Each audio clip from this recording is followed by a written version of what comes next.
Could you help me define help our listeners or viewers define for their benefit, what is a healthcare advocate? What is that job? A healthcare advocate is someone who is going to be by your side, help you understand things that you may not understand. There's medical jargon, there's complex diagnoses that as a general layperson, you may not know what you're dealing with. When you're working with an advocate, this is usually a person who has expertise in whatever it is you're dealing with. They might have a healthcare background or a medical billing background. So it's someone, I can compare it to having an attorney help you navigate the legal system. This is someone who is going to help you navigate the healthcare system and understand what questions to ask and help you understand to know what you don't know.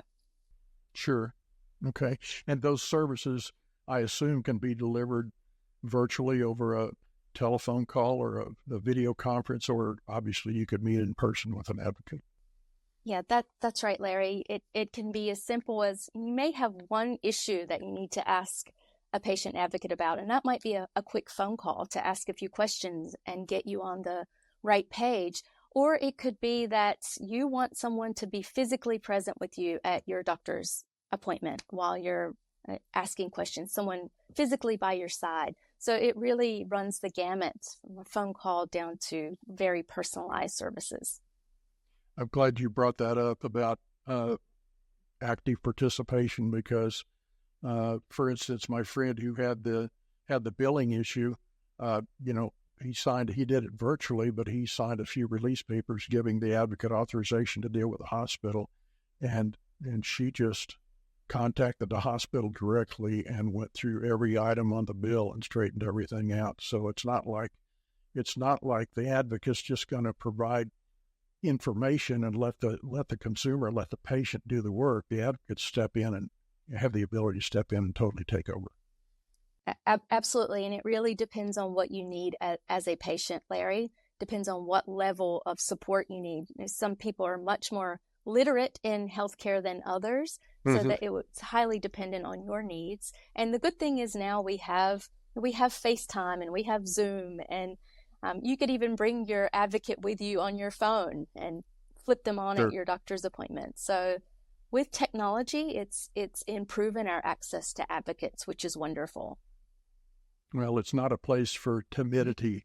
No, advocates have to take charge of situations to accomplish their objectives for their client. Yes, absolutely.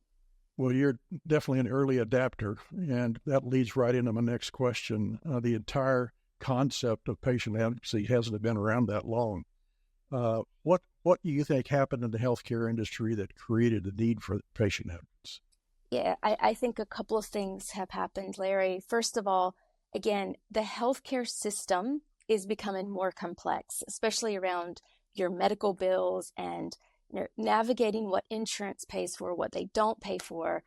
It's just, even for me still, it's mind-boggling. The U.S. healthcare system is fundamentally broken, and it can be absolutely impossible to navigate.